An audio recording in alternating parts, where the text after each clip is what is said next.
이번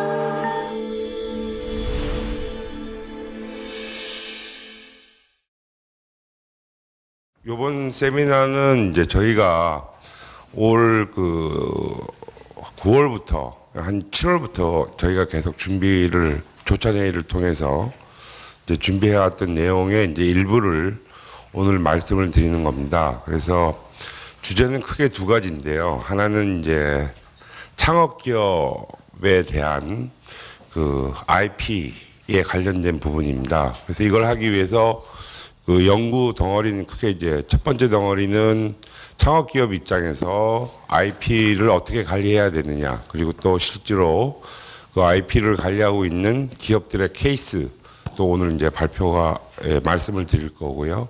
그래서 그런 기업에서 IP 관리 부분에 대한 부분을 좀 다뤄보고요. 두 번째는 그러니까 두 번째 세션은 그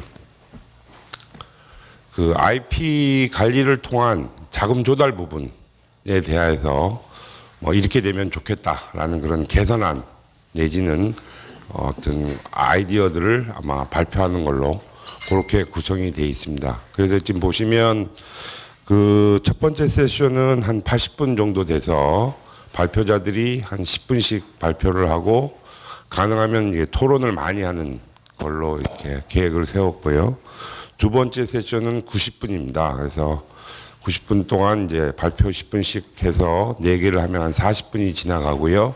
나머지 시간을 이제 또 토론을 통해서 이제 좋은 의견들이 서로 이렇게 상호 공유될 수 있도록 그렇게 할 예정입니다. 뭐 토론은 다들 잘 하시겠지만 이제 상대방의 의견을 존중하면서 자연스럽게 서로 질문을 하고 디스커션이 되는, 그러니까 어떤 이벤트성의 세미나보다는 뭐 이렇게 실제로 우리가 좀 실질적인 세미나를 하는 그런 식으로 좀 진행이 되면 좋겠습니다. 그래서 우선 그 세션 1에서는 총 이제 5분이 이제 그 어떤 정책 대안 또는 아이디어를 뭐 말씀을 드릴 건데요. 우선 그 간단히 인사 소개를 드리겠습니다. 그래서 호명을 하게 되면 인사를 한번 해주시기 바랍니다. 그 지식재산연구원의 유태규 박사님이십니다. 네, 박수로 좀 환영해 주시고요. 두 번째는 그 이냐리 기업가 정신센터장님이십니다. 세 번째는 그 Q&INT 그 강준배 대표님이십니다. 네 번째는 지식재산연구원의 추재현 팀장님이십니다. 다섯 번째는 그 이노비즈 협회의 홍장우 창우 전무님이십니다. 네. 자, 그러면 이제 인사 소개가 다 끝났고요. 이제 지금부터 이제 열띤 토론의 장으로 이제 들어가기 시작을 하겠습니다. 그래서 첫 번째로 그 유태규 본부장님께서 지식재산의 그 효율적 지원 및 지식재산 서비스. 이 세미나는 일부러 저희가 PT를 준비를 안 했습니다. 그래서 자연스럽게 얘기하고 자연스럽게 토론하는 그런 방식으로 가지고 가려고 합니다. 그래서 그 그 교재 책에서 보시면 3페이지부터가 이제 진행이 되겠습니다. 한번 같이 보시죠. 예. 시작해 주세요. 예. 예, 안녕하세요. 소개를 받은 류태규라고 합니다. 오늘 제가 말씀드릴 내용은 제목은 지식재산 경영의 효율적 지원 지식재산 서비스 이렇게 잡았습니다. 이 앞에 포럼 제목 자체가 창업기업의 IP 전략과 자금 조달 이렇게 해가지고 혹 기업에 계신 분들이 IP 전략이 어떻게 돼야 되고 자금 조달을 어떻게 할 수 있을까 이런 걸 궁금해 하실 수도 있을 것 같은데 사실은 이 제목에 관련돼서 정부 정책 방향이 어떻게 가야 될 것인지를 주로 논의하고 건의하는 자리가 되겠습니다. 그래서 저도 이제 지식재산 서비스라는 것이 창업기업뿐만 아니라 어떤 기술혁신형 기업들의 중요한 어떤 지식재산 경영에 중요한 서비스인데 사실 우리나라 지식재산 서비스 산업이 그닥 경쟁력이 현재 있지 않고 영세하기 때문에 이런 것들을 얼마 붐업시켜서 그 효과로서 기술혁신형 기업들이 정말 지식재산 경영 전략을 제대로 할 수 있도록 또한 한번 간접적으로 지원이 될 수 있을 것인가, 그런 거에 대한 말씀을 먼저 드리는 그런 내용으로 이해해 주셨으면 좋겠고요. 본론으로 들어가자면 우리나라가 특허 출원이 세계 4위 또는 5위 이렇게 왔다 갔다 합니다. 그리고 특허 생산성이 과거에는 상당히 높았습니다. 5.0을 넘어갈 때도 있었는데 지금은 한 2.99, 그러니까 쉽게 말해서 10억당 3건 정도의 특허가 나온다고 보면 될 것 같고요. 그다음에 특허 수익률은 830만 불입니다. 그래서 미국이나 일본 등 그 지재권 또는 선진국이라고 하는 곳에 비해서는 이제 그 특허 수익률이 그다지 좋지는 않습니다.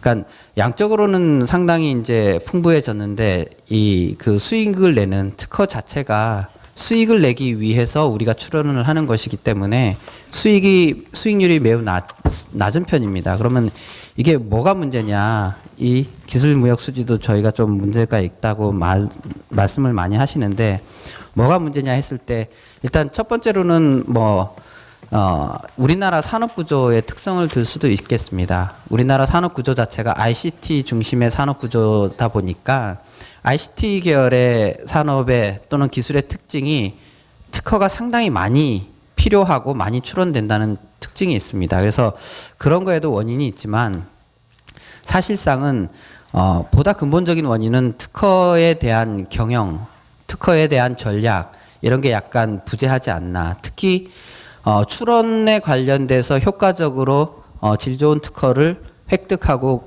권리화하는 부분도 부족하지만 그 특허들을 활용해서 수익을 내는 데에도 상당히 전략적으로 접근하지 못하고 있다. 이런 데 보다 근본적인 원인이 있겠습니다.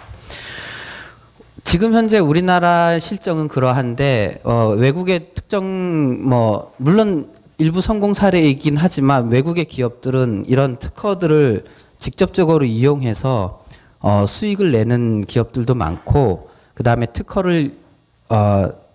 자체만으로도 수익을 내는 기업들이 많이 있습니다. 그 기업 간 특허 등을 지재권 분쟁으로 이제 이런 특허 분쟁들이 이제 점점 과격화되고 있는데요. 그래서 기업들이 보통 특허라는 거는 어떤 위험을 회피하는 비용으로 많이 생각을 하고 있습니다. 물론 이 분쟁이라는 게 한 번 터지면 거의 기업이 도산되는 그런 상당히 위험한 어떤 그 공격이기 때문에 그거를 하는 걸 소홀히 할 수는 없겠지만, 실질적으로 특허를 이용해서 직접 수익을 얻는 기업들이 많거든요.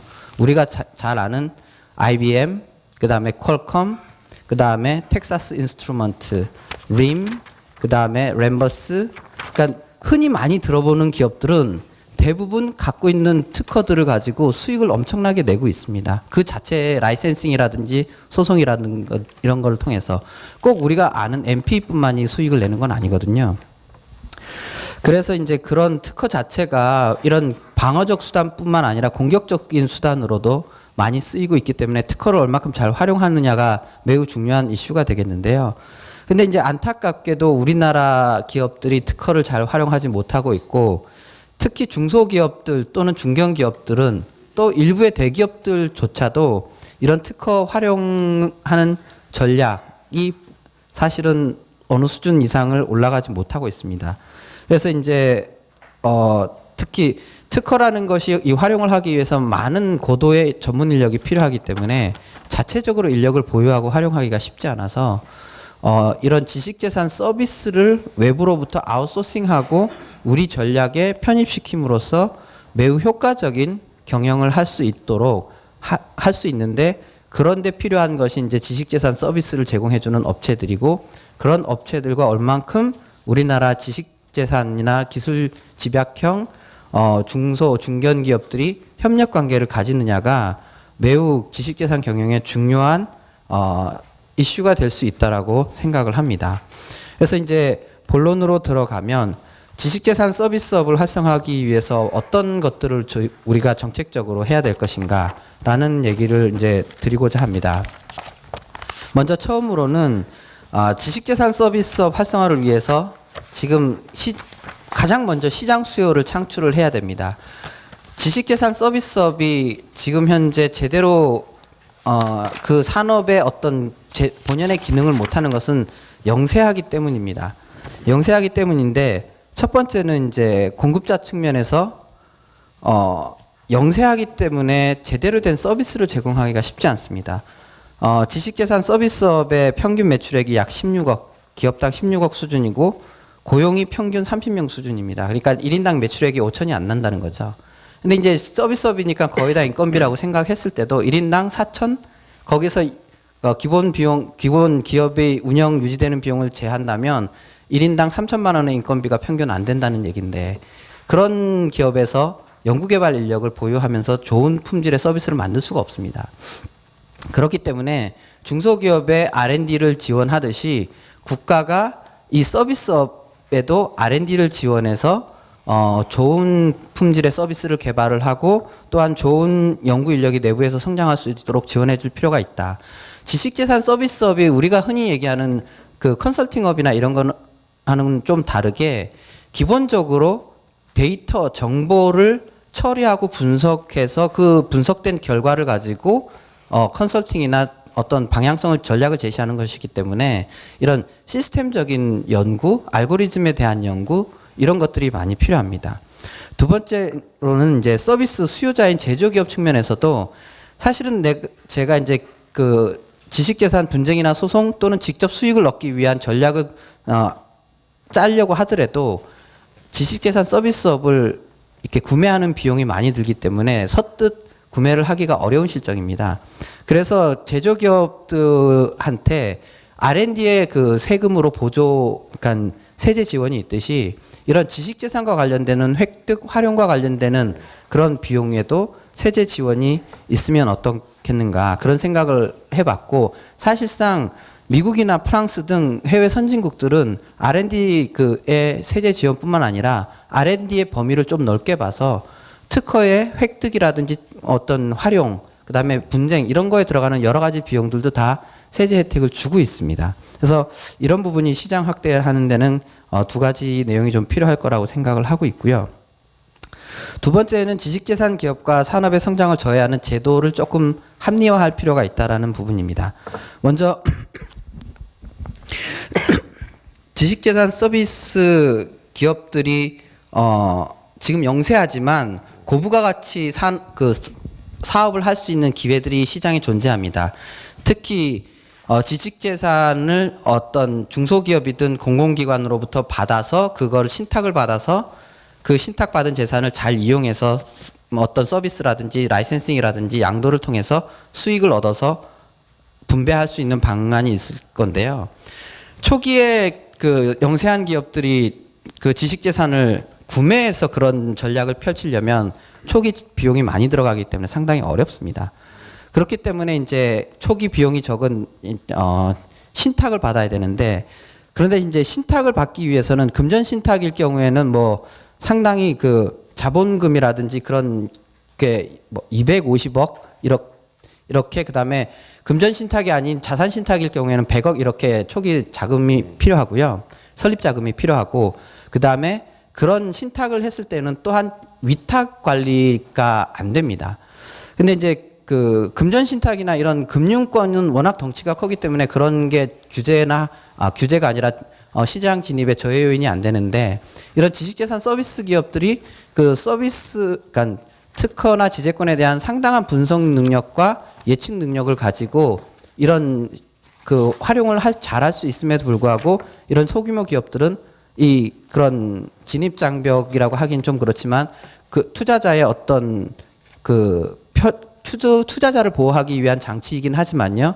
그런 것들 때문에 이제 시장 진입이 좀 어려운 상황이죠. 그래서 그런 부분을 좀 합리화하면 좋겠다. 그래서 외국 같은 경우, 미국이나 일본 같은 경우도 금융기관이 설립을 해서 그런 지재권을 신탁받더라도 금융기관은 전문성이 없기 때문에 활용에 관련해서 위탁을 해서 관리할 수 있는 그런 제도들이 마련되어 있습니다. 그래서 우리나라도 그런 부분의 제도를 좀 면밀히 봐서 투자자들한테 손해를 끼치지 않는 수준에서의 장치를 만들면서 위탁 관리를 할 수 있다고 한다거나 아니면 진입의 장벽을 조금 낮춘다거나 하는 그런 제도를 합리화한다면 새로운 산업이 금융 비즈니스가 또 성장할 수 있을 것 같고요. 두 번째, 지식재산 서비스 업의 어떤 시장 질서 부분을 생각을 한다면 단가에 대한 합리적인 체계가 필요하다고 생각을 합니다. 지금 지식재산 서비스업이 공급은 많은데 수요는 그렇게 많지 않은 상황입니다. 왜냐하면 기업들이 그거에 대한 비용에 대한 부담도 있지만 한번 활용해서, 그러니까 고기도 맛본 사람이 계속 찾는다고 한번 활용해서 좋다는 걸 느껴야지 계속 구매를 할 텐데 구매 자체를 안 해본 적이 없다라는 거죠. 그런데 이제 시장에서 워낙 그런 공급과 수요의 차이가 있기 때문에 물론 시장 그 원리에 의해서 가격이 책정돼야 되겠지만 실질적으로 시장이 제대로 기능을 작동하지 않는 원가 이하의 가격이 책정된다면 문제가 있는 상황이기 때문에 정부가 개입을 해야 되는데 무조건 개입을 할 수는 없고 그 단가 산출 체계를 조금 체계적으로 합리화해서 그 합리화된 그 단가 체계를 정부 사업에 먼저 적용을 하고 정부 사업에서 그런 지식재산 서비스의 어떤 그거를 그 합리적인 단가로 구매를 일으켰을 때 그런 단가가 민간 시장에 시그널링 효과를 줘서 단가 체계가 간접적으로 디팩토 스탠다드가 될 수 있도록 정부가 좀 유도하는 그런 정책도 필요할 것 같고요. 그 뭐 학술 용역 단가라든지 소프트웨어 단가 같은 경우 정부가 단가 산출 체계를 정해 가지고 사업에 적용하듯이 비슷하게 적용할 수도 있는 부분이라고 생각을 하고요. 그다음에 세 번째로는 지식재산 서비스 기업 및 산업의 성장을 위한 기반을 조성을 해야 되는데 결국은 지식재산 서비스업이라는 것은 서비스업입니다. 그래서 전문 인력이 가장 중요하고요. 두 번째는 그 서비스업을 하기 위해서 가장 비용적으로 많이 들어가는 것들이 결국은 정보입니다. 얼마나 많은 정보를 어떤 알고리즘을 통해서 아주 효과적으로 예측 분석할 수 있느냐가 중요한데 그런 전문 인력을 기르는 방안과 정부가 행정적으로 만들어낸 여러 정보들, 경제 통계, 그다음에 수출입 통계, 그다음에 특허과 관련된 것, 그다음에 기술과 관련된 여러 통계들을 오픈해서 쓸 수 있도록 할 수 있는 그런 장치를 마련하는 게 필요할 것 같습니다. 인력 개발에 있어서 중요한 점은 지식재산 서비스 이 전문 인력이라는 게 학교에서 배운다고 되는 부분이 아니라는 거죠. 검색을 단순히 지식재산 관련된 검색만을 본다 할지라도 검색식을 넣는 방식이나 연산자의 그 기능 이런 거는 그냥 공부해서 외우면 그만이지만 정말 그 기술을 이해하고 내가 어떤 핵심 키워드를 잡아야지 내가 검색하려고 하는 지식재산이 잘 검색될 것이냐. 이런 검색식을 조합하는 거는 그 사람의 경험과 쌓인 노하우와 지식이 총괄돼서 나오는 거거든요. 그러니까 이게 학교에서 배운다고만 되는 게 아니라 많은 반복을 거쳐서 경험으로 쌓여져야 되는 부분인데 이런 이제 지식재산 전문 인력을 양성함에 있어서 정부는 계속해서 학교를 통해서 뭔가를 제공하려고 하고 있습니다. 근데 그것도 뭐 필요는 하겠지만 초급 지식재산 인력을 제공하는 데는 중요하겠지만 그것보다는 경력 개발을 하는 쪽으로 과감하게 정부 비재정 사업, 그러니까 재정 사업 중에서 R&D가 아닌 재정 사업이나 R&D 사업들을 그 경력 개발이라는 측면에서도 조금 활용할 필요가 있겠다. 그런 이제 말씀을 드리고 그러면서 이 아까 단가라든지 전문가의 어떤 그 시장에서 전문가들이 자기의 어떤 수준에 맞는 대우를 받기 위해서는 자격증 제도와도 연관될 필요가 있겠다. 이런 말씀을 드리고요. 마지막으로 DB 같은 경우는 이제 지식재산이기 때문에 특허 상표 디자인이라든지 그런 것, 음반이라든지 여러 가지 저작권 이런 것들에 대한 통계나 데이터 그리고 이것들과 또 연계해서 경제 통계, 무역 통계, 산업 통계, 과학기술 통계 이런 통계들과 매우 엮어서 분석을 한다면 단순 지식재산권과 관련된 통계만으로 분석하는 것보다 훨씬 더 파워풀한 어떤 분석이 가능한데 사실은 그런 통계들이 정부가 잘 정리돼서 제공을 아직은 어떻게 보면 못하고 있는 부분이 있는 것 같고요. 또 그런 통계가 우리나라뿐만 아니라 세계의 그런 통계들과 확장될 수 있어야 되는 부분이 있습니다. 그래서 그런 식으로 조금 통계를 좀 확장해서 제공을 할 수 있다라면 좋을 것 같고요. 또 그러기 위해서는 지식재산권에 관련된 분류체계와 산업기술 분류체계, 과학기술 분류체계, 무역에 관련된 품목 분류 체계라든지 이런 분류 체계끼리 이 정합하는 컨커던스 매칭을 할 수 있는 기준이 생겨나야 됩니다. 그래서 그런 것들 또한 연구를 통해서 민간한테 서비스 그런 기준을 제공한다면 훨씬 더 저렴한 비용으로 파워풀한 서비스를 만들어낼 수 있는 기반이 될 수 있기 때문에 그런 것들이 필요하다고 생각합니다.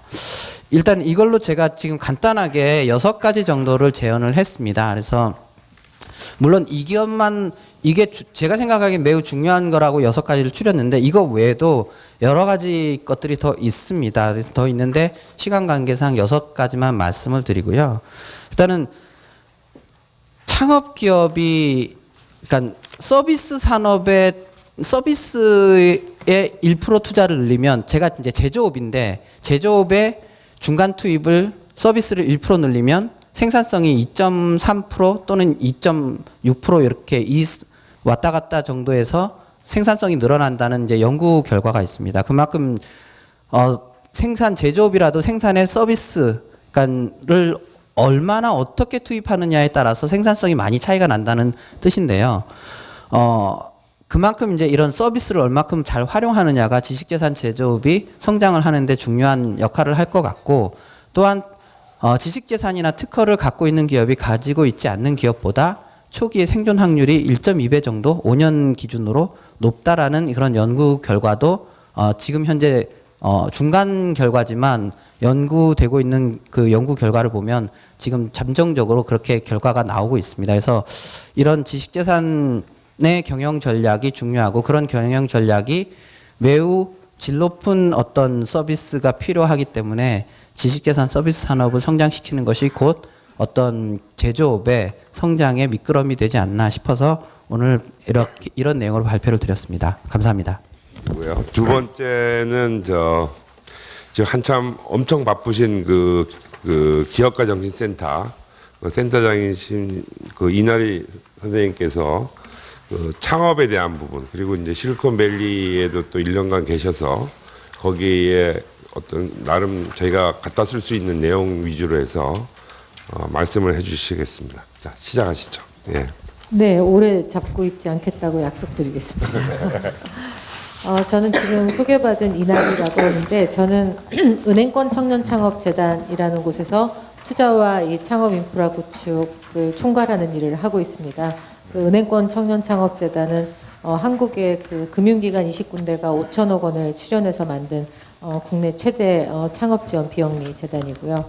저는 그곳에서 일하면서 많은 창업자들을 보는 것이 사실 제 일의 그 주요한 영역이지 뭐 기술이나 법제에 대해서 솔직히 정말 잘 모릅니다. 그래서 이 자리에 저를 부르신 이유는 창업자들이 특히 이제 기술 창업을 염두에 두고 있는 어떤 뭐 연구원들이시라든가 뭐 대학에서 이제 학위를 받으신 분들이라든가 또 기업체에서 일을 하고 있으신 엔지니어분들, 기술자 이런 분들이 과연 왜 그렇게 적극적으로 창업에 나서지 않는 걸까에 대한 얘기를 조금 현장의 목소리를 담아 해달라라는 취지로 이해를 하고 그런 정도 선에서 몇 가지만 정리를 한번 해봤습니다. 뭐 요즘 왜 삼성전자, LG전자 사람들 나와서 창업 많이 하지 않느냐라는 얘기를 하는데 현장에서 그분들을 만나보면 뭐 여러 가지가 이유가 있겠습니다만 제가 현실적으로 가장 이렇게 크게 느껴지는 것은 이 양반들이 전직 금지의 문제라든가 아니면 기술 유출과 관련된 다양한 소송, 고발, 신고, 갈등, 뭐 배신자라는 낙인, 뭐 심지어는 산업 스파이, 뭐 다양한 그 어떤 그 갈등의 요소들 때문에 상당히 고민을 많이 하고 있고 실제로 창업을 한 이후에도 그것 때문에 고통을 겪는 경우가 상당히 많다는 것을 알 수 있었습니다. 제가 뉴스 검색을 하다 보니 어제도 우리나라를 뭐 대표하는 소프트웨어 기업이라고 할 수 있는 모 회사가 그 회사에 있다가 나온 개발자들이 만든 창업 회사를 기술 유출을 했다라고 또 고소를 한 사건이 있더라고요. 물론 어떻게 판결이 날지는 실제로 이제 뭐 법정에서 뭐 검사를 통해서 그러니까 조사를 통해서 밝혀지기는 하겠습니다만 이제 그런 일들이 한 번씩 뉴스에 뜰 때마다 실제로 기업체나 아니면은 뭐 연구기관에 있으신 분들은 간이 요만해지는 거죠. 안 되겠다 이거는. 그리고 저희가 가끔 뭐 매달 한 번씩 또는 여러 가지 이유로 뭐 창업자들이 새로이 만든 비즈니스 모델을 발표하는 자리 같은 것들을 마련을 하는데 그때도 투자자들이 이 창업자들에게 제일 먼저 물어보는 게 뭐냐면 특히 이제 정말 굉장히 좋은 어떤 비즈니스 모델이나 아니면은 기술을 가지고 등장하신 분의 경우 전직을 꼭 물어보고 그 회사랑 해결이 됐는지를 물어봅니다. 이제 그만큼 그것들이 현장에서는 굉장히 중요하고 뜨거운 이슈라는 거고요. 그래서 그런 현장의 어떤 목소리를 담아서 좀 말씀을 드릴게요. 물론 침해를 기술과 관련해서 특허나 아니면은 유출과 관련된 피해를 입었다고 판단하거나 또는 그렇게 주장하는 회사 입장에서는 달리 하실 수 있는 말씀이 훨씬 더 많으실 수도 있다는 생각이 들기는 합니다만 일단 저는 창업자 입장에서 조금 정리를 하겠습니다. 제가 제안드린 배경은 지금 말씀드린 이런 것들이고요. 지금 아까 말씀드린 것처럼 몇 가지가 있는데 첫 번째는 전직금지 약정이라든가 퇴직 후 창업금지 약정 같은 계약서를 일단 입사할 때 쓰게 됩니다. 이제 그때 이제 이 규정이 사실 좀 모호한 경우가 많고요. 기간도 뭐 1년부터 뭐 길게는 3년까지 굉장히 다양하게 이게 잡혀 있고요. 그래서 일단 여기 한번 사인을 하고 나면, 근데 그거 사인 안 하면 이제 입사를 못 하거든요. 그러니까 당연히 사인을 하겠죠. 사인을 하고 나면은 이제 그 이후에 퇴직을 하게 될 때라든가 이제 이후 퇴직하고 뭐 창업을 하게 되거나 전직을 할 때 이제 상당한 부담을 느끼게 되겠죠. 그 다음에 또 어떤 게 있냐면 직무 발명을 했을 경우에 이제 본인이 어쨌건 그 회사에서 한 일이지만은 본인이 그 기술의 원천을 실제로 알고 있고 또 개발을 해낸 사람이라면 그 직무 개발과 관련된 권한을 이전마다 창업을 하려는 계획을 세울 수 있습니다. 근데 그럴 때 이제 기술자분들의 말씀을 들어보면 그 이전 비용이 굉장히 비싸고 그 다음에 그걸 하는 과정도 상당히 복잡하다라고 얘기를 하더라고요. 설사 회사에서 동의를 해준다고 할지라도. 그런 어려움이 있고요. 또 하나는 이제 개인 발명인 경우 회사에서가 아니라 뭐 집에서 또는 자투리 시간에 뭐 당연히 뭐 바이오 전문가면 바이오와 관련된 뭐 개발이나 이런 걸 할 수 있겠죠. 이제 그런 걸 했을 때 이게 개인 발명이라는 걸 또 인정받고 등록을 하고 이러기가 또 굉장히 복잡하답니다. 그러니까 시간과 돈이 모두 다 많이 드는 건데요. 대개 이쯤에서 많은 분들이 포기를 하신다고 얘기를 하고요. 그 다음에 또 이제 기술 유출이라는 것과 관련해서 굉장히 많은 뉴스들을 여러분들이 보실 텐데 지금 뭐 휴대폰에서 기술 유출 무죄라고 검색을 한번 해보신다든가 기술 유출 판결이라고 검색을 한번 해보시면 생각보다 참 침소봉대된 기소가 많다는 것을 보실 수 있을 겁니다. 뭐 최근에도 삼성이 제기했던 어떤 큰 소송 하나가 피고인으로 특정이 됐던 6명이 전부 무죄를 받는 뭐 그런 판결도 있었고요. 다양한 어떤 사례들이 있는데 물론 그만큼 유죄 판결을 받고 정말 악질적인 기술 유출이나 영업비밀 유출도 당연히 있다고 생각을 합니다. 근데 이제 그런 어떤 의도적이고 악의적이고 악질적이고 실제로 큰 피해를 양산하는 그런 것과 그런 피해를 줄 의도도 없고 실제로 기술 유출이나 영업비밀 유출에 해당되지 않음에도 불구하고 기존에 속해 있던 조직에서 일종의 뭐 기존 멤버들에 대한 공포 분위기 조성이라든가 아니면은 뭐 경쟁자를 조금 이렇게 좀 경쟁을 좀 뭐랄까 완화시키기 위한 어떤 방법 중에 하나 이런 것들로 기소를 하고 뭐 신고를 하거나 아니면 문제 제기를 하는 경우도 분명히 없지 않아 있는 듯합니다. 그래서 그런 것들에 대한 어떤 문제도 그와 관련된 두 가지 주요한 법이 있는데 법안에 이제 조항이 굉장히 해석의 여지가 너무 넓고 그 다음에 뭐랄까 또 충돌하는 부분 심지어는 겹치는 부분 여러 가지가 있어서 법제 자체를 조금 정비해야 되는 것 아니냐는 얘기는 국회에서도 계속 나오고 있는 걸로 알고 있고요. 그렇게 지금 이제 제가 말씀드리고 싶은 사안에 대한 배경을 뭐 간단히 말씀을 드릴 수 있을 겁니다. 제가 제안드리고 싶은 것은 일단 기술 인력의 전직 자유도를 좀 높일 수 있는 방법을 정부나 민간에서 좀 같이 찾으면 좋지 않을까 하는 것입니다. 기업에 사실 좀 일방적으로 유리하다시피 이렇게 되어 있는 각종 좀 전직 관련 규정을 연구 인력 관점에서 좀 정비를 해보면 어떨까 하는 거고요. 실제로 뭐 연구원들의 창업이 상당히 활발하다고 하는 뭐 유럽이나 아니면 미국의 회사들 같은 경우에 보면은 이와 관련해서 아예 전직 금지를 비교적 자유롭게 할 수 있거나 또는 회사나 연구 인력이 모두 만족할 수 있는 방향으로 모양새를 만들어갈 수 있는 다양한 하위법들을 만들고 또 그렇게 중재를 하고 있는 것으로 알고 있습니다. 특히 캘리포니아주 같은 경우에는 창업 독려를 하기 위해서 또 전직을 좀 직업 선택의 자유를 보호하기 위해서 전직 금지 계약 자체를 하지 않는 것이 그 기본적인 풍토인 것으로 알고 있습니다. 그래서 설사 만약에 전직 금지와 관련된 어떤 계약을 했고 그것을 침해했다라는 어떤 그 문제 제기가 있다 할지라도 그 전직 금지 기간을 최소화하도록 한다든가 해서 오히려 좀 개인을 보호하는 쪽으로 많이 법 적용이 이루어지는 것으로 알고 있습니다. 또 하나는 직무 발명의 권한 이전 비용을 좀 낮추고 기술 유출과 관련한 법규를 정비하고 또 수사 관행을 좀 개선할 필요가 있지 않는가 하는 생각이 들고요.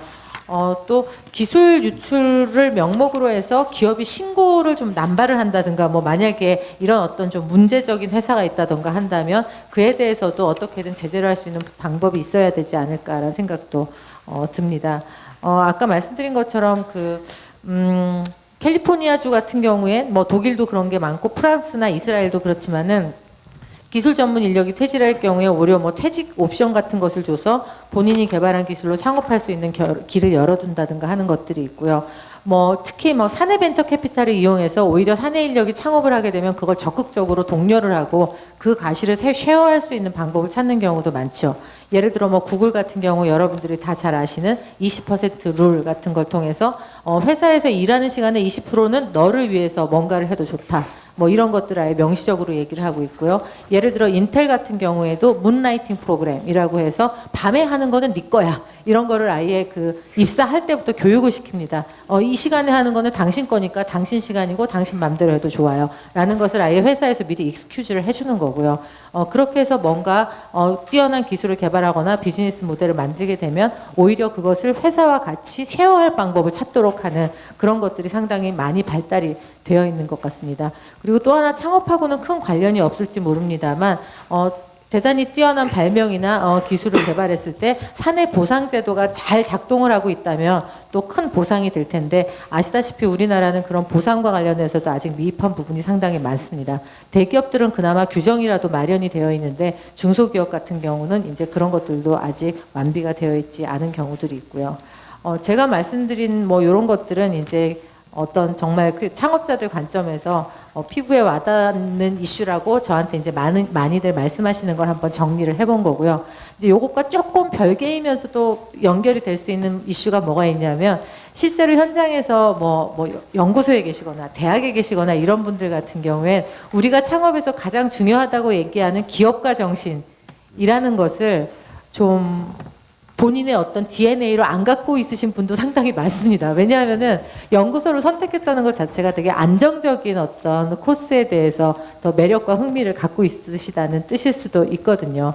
이제 그런 분들이 보다 많이 창업에 나서게 하려면 기업가 정신이라는 걸 이렇게 말로, 레토릭으로만 표현하는 것이 아니라 회사에 다니면서도 뭔가 그런 걸 경험할 수 있는 기회 같은 것들이 주어져야지 되겠죠. 흔히 하는 뭐 해커톤이라든가 스타트업 위크엔드라든가 이런 프로그램도 한번 좀 경험을 해보고 그다음에 되게 기술을 갖고 있으신 분들이 창업하셨을 때 결국은 기술은 아는데 사업을 몰라서 망하는 경우가 정말 많지 않습니까?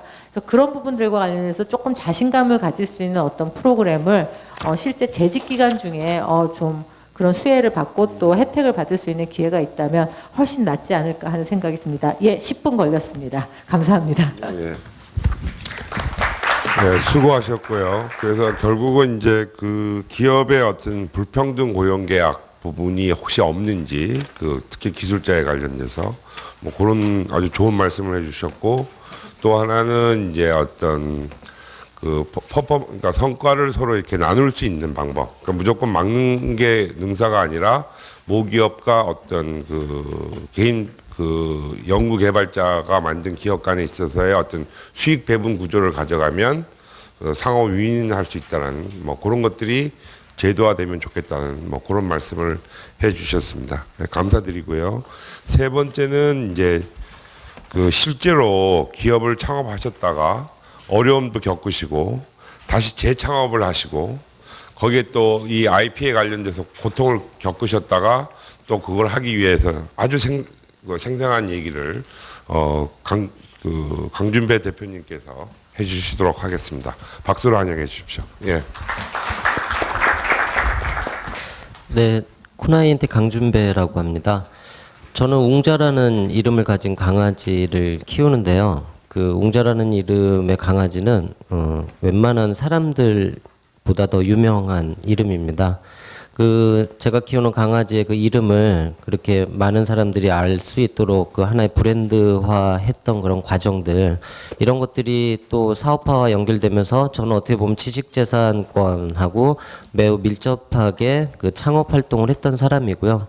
또 실제 그 강아지의 이름으로 통해서 이제 지식재산권 분쟁을 겪고 또 경영권도 잃어보고 뭐 여러 가지 과정을 통해서 돌아 한 10여 년이 지나 보니까 지금 현장에서 정말 지식재산이 얼마나 중요한지, 그리고 또 이제 막 창업하는 사람들이 그 지식재산에 대해서 어느 정도 수준에 와 있는지, 그리고 또 특히 오늘 얘기의 중심이 될 그 기술을 가진 사람들이 창업했을 경우 그런 분들이 지금 사업화 전략이 왜 부족한지, 이런 것들을 좀 현장에서 본 경험들이 있습니다. 그래서 그런 위주로 좀 제가 말씀을 드리겠습니다. 그 오늘 제가 발표할 내용에서 그 창업 기업의 특허 사업화 부분은 어떤 기업이 새로운 특허를 만들어서 사업화하는 과정이라기보다는 그 기술을 가진, 이미 그런 특허를 가진 분들이 창업을 해서 사업화할 때에 대한 관점에 대한 얘기를 전 드리고 싶고요. 그리고 전문 인력 지원 부분도 그 자기와 같은 그런 좋은 기술을 가진 그런 인력보다는 지식재산 서비스 쪽 지원이라든지 아니면 경영 컨설팅처럼 그 기술 외의 요소, 사업에 성공하기 위한 기술 외의 요소들에 대한 그 전문 인력들을 과연 어떻게 우리가 지원할 수 있는가에 대해서 이제 제 경험을 바탕으로 좀 준비를 했습니다. 실제 저는 다양한 그 유형의 창업자들을 만나는데요. 그 뭐 과거의 경력과는 전혀 다른 그 형태의 창업을 하는 사람들이라든지 또 경력을 이어서 그게 계기가 돼서 창업하는 사람들도 보고 다 하는데, 기술 기반으로 창업하신 분들을 그 현장에서 그 컨설턴트들, 마케팅 컨설턴트들이 하는 얘기는 이제 정말 제일 많이 맞아야 되는 사람들이 기술 가지고 창업하는 사람들이다 라는 얘기를 우스갯소리로 해요. 근데 저는 일부 그런 말에는 상당히 공감을 하는 이유가 뭐냐면, 우리 모두가 알고 있는 말 중에 좋은 아이디어가 세상을 바꾼다라는 그 말이 있습니다. 이제 그 말을 믿고 좋은 아이디어로 정말 많이들 덤비시는데, 사실 그 말 안에 숨어 있는 의미는 좋은 아이디어로 세상을 바꿀 때까지 해야 세상이 바뀌고, 그 세상이 바뀌어야만 그 아이디어가 좋은 아이디어거든요. 근데 그거를 압축해서 얘기를 하다 보니까 아이디어만 있으면 세상이 바뀌어? 하는 줄 알고 이제 창업들을 하시니까 이제 현장에서는 많이 어려움을 겪으시는 거죠. 그러다 보니까는 특히 그 기술이나 연구 그 어떤 핵심 노하우를 갖고 있는 그런 분들이 창업을 할 때는요, 그 기술 자체는 굉장히 좋고 좋은데 그 마케팅이라든지 사업화 전략 쪽에서는 아예 관심이 없거나 너무 전문성이 떨어지는 경우가 많습니다. 뭐 저는 그렇게 표현을 해요. 메이커와 브랜드 갖고 제가 설명을 해봤었는데요. 과거에는 메이커로 설명이 됐었습니다. 그냥 만든 거, 내가 만들었어만 해도 잘 팔리고 소비자들이 반응했는데, 지금은 메이커가 아닌 브랜드라는 용어를 쓰거든요. 그건 결국 브랜드라는 거를 알리고 또 사용자들이 친숙하게 만들어서 구매하고 싶은 욕구까지 줬을 때 완성되는 게 브랜드라서, 지금은 기술만 갖고 사업이 되는 시대보다는 이 세일즈라는 부분이 굉장히 중요하게 따라온다라고 저는 보고 있습니다. 실제 뭐 그 연구 출신의 그 기술 기반 창업자들하고 이렇게 비즈니스 얘기를 하다 보면요, 제일 답답한 게 자기 기술에 대한 너무 자부심이 강하니까 자랑을 하죠. 그리고 반론을 좀 얘기하면 일단 중요한 건 그 이 싸움에서 이겨야 되는 거예요. 그러니까 주장을 하세요. 그래서 저는 계속 설득을 해보라고 얘기를 하거든요. 나를 설득해야 내가 당신과 뭘 하지 않겠냐 그러는데, 알았다고 고개를 끄덕이면서 그분들은 계속 자기 자랑이나 주장만을 한다는 거죠. 그 정도로 제가 봤을 땐 좀 비즈니스적인 어떤 기본 그 개념이 좀 안 잡혀 있는 그 상태에서 창업을 하니까 굉장히 어려움들을 많이 겪지 않나 그런 생각을 했습니다. 제가 얼마 전에 만난 그 한 업체가 그 가속도 센서라고 그 결국에는 이 움직임을 이 측정하는 장비인데, 핸드폰 안에 들어갔을 경우에 우리가 만보기로 활용이 된다든지 이런 식으로 그 활용 분야는 굉장히 많이 찾을 수 있는 그런 센서인데 이분이 작은 기업치고는 국내에서 굉장히 정밀한 수준의 센서 개발 능력을 갖고 있어서 이제 그걸 믿고 창업을 하신 거예요. 그래서 이제 세상을 정복할 거라고 생각을 하셨더라고요. 그리고서는 이제 그 제조사들을 그 센서를 활용한 제조사들을 만나면서 이제 그 센서를 막 몇백만 개 납품할 막 꿈에 부풀어서 찾아갔는데 그 제조사들이 그 센서가 뭔지를 이해를 못한대요. 아예 이해를 못하다 보니까 이 센서 갖고 뭘 만들 수 있는지도 모르는 거예요. 그리고 그 제조사들은 지금 굳이 하고 있는데 그 리스크를 갖고 거기에다가 뭔가 관심을 갖고 투자하려고 하질 않아서 이분들이 요새 뭘 하고 있냐면 자기들이 기술이 응용이 돼서 제품화될 수 있는 아이디어를 짜서 그 아이디어로 영업을 하고 다니더라고요. 그 사람은 초기에는 자기 기술만 있으면은 막 세상이 환호할 거라고 갔다가 이제는 가서 설명까지 해줘야지 겨우 팔까 말까 하는 그런 단계가 이제 실제 그 창업자의 아이디어 단계와 실제 사업화 그 단계의 어떤 차이라고 저는 보고 있습니다. 이런 부분에서 어떤 그런 사업화 전략이라든지 전문 인력 지원의 필요성은 이제 저는 분명히 있다고 좀 보는데요. 그 제가 생각한 그 방식은 실제 제가 경험하기도 했었던 방식인데요. 벤처 캐피탈들이 요새 운영하고 있는 BI 센터, 비즈니스 인큐베이팅 센터들이 꽤 많이 있습니다. 저는 이제 그런 곳들을 좀 활용해서 가는 방식을 좀 생각을 했는데 그 VC 벤처 캐피탈이 운영하는 그 BI 센터에 IP 창업가 MBA 과정이라는 거를 만들어서요. 한 3개월 정도 그래서 한 주 1회 주일에 뭐 야간에 업무 끝난 다음에 야간에 이제 그 과정을 밟는데 요 커리큘럼 자체가 그 지식 재산 그 창업을 한 사람들의 중심이 돼서 그 사람들의 부족한 사업화나 마케팅 전략을 그 실제 현장의 목소리 중심으로 좀 가는 방향. 그 다음에 어떤 뭐 변리사 분들이라든지 지식재산 서비스를 하시는 분들을 또 이제 강사로 초빙을 해서 조금 더 직접적인 얘기들을 할 수 있는 계기를 좀 잡아주면 어떨까 저는 생각을 했습니다. 물론 그 정도의 기간에 그들이 부족한 모든 걸 채울 수는 없지만 실제 제가 현장에서 창업을 하면서 느꼈던 경험상 실제 창업을 하는 순간 거의 전쟁터거든요. 정말 제가 온몸으로 그 현실을 겪고 있기 때문에 뭔가 계기가 됐을 때 배우는 속도 자체가 틀려요. 그래서 그 단계 때는 모티브만 줘도 빨리 알아채고 빨리 익힐 수가 있다는 거죠. 그래서 그냥 지식을 배운다거나 하는 차원을 넘어서 곧바로 지혜로 갈 수 있고 그리고 내가 뭔가를 배웠다보다는 바로 익혔다의 단계로 갈 수가 있는 것입니다. 근데 그 물꼬를 터주는 역할들은 좀 제공을 해줘야 되지 않겠나 이제 저는 그런 생각을 했습니다. 그래서 뭐 특히나 뭐 특허청 같은 곳에서 아무래도 IP와 관련이 있는 쪽이니까 조금 지원을 한다면 그런 데랑 이제 MOU를 맺어서 그런 과정을 하나 만들어내고 거기에 소요되는 비용을 지원하고 또 거기에 우수 졸업자들한테는 어떤 지재권 관련된 어떤 서비스를 조금 더 좋은 조건에서 할 수도 있고요. 또 VC의 그 지금 특허청의 모태펀드 계정도 있는 것도 아는데 그런 것들을 연계해서 그런 과정에서 이제 우수한 평가를 받은 사람들은 뭐 투자까지 받을 수 있는 계기를 주는 것도 하나의 방법이지 않을까 생각했습니다. 실제 저가 그 2012년에 그 벤처 캐피탈인 쿨리지 코너 인베스트먼트라는 곳에서 운영하는 이런 비슷한 과정을 한 16주 동안 4개월 동안 받았는데요. 실제 저는 굉장히 많은 정보들과 그 배움의 기회가 됐었고 또 그게 인연이 돼서 그곳에 투자까지 유치를 했고요. 또 그곳에 BI 센터에 들어가서 저와 비슷한 수준의 그 창업 기업들하고 실시간 교류를 하면서 어떤 협업의 가능성이라든지 또 여러 가지 문제가 발생했을 때 이 집단 지성이 활용이 되는 그런 좋은 경험을 할 수 있었습니다. 제 발표는 여기까지만 하겠습니다. 감사합니다. 그 강준배 대표님의 그 살아있는 얘기 굉장히 감사를 드리고요.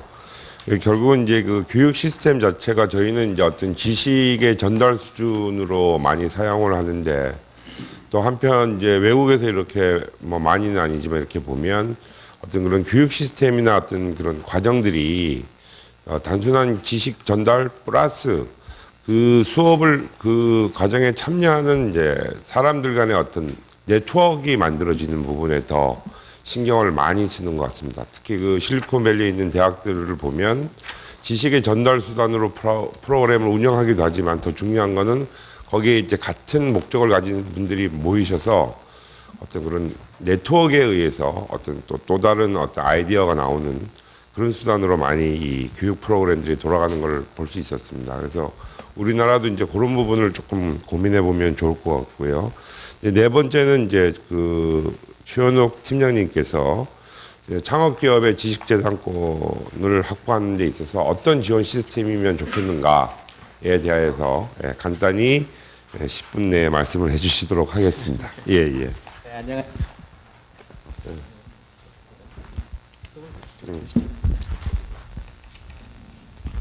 네, 안녕하십니까. 한국지식재산연구원의 추현욱이라고 합니다.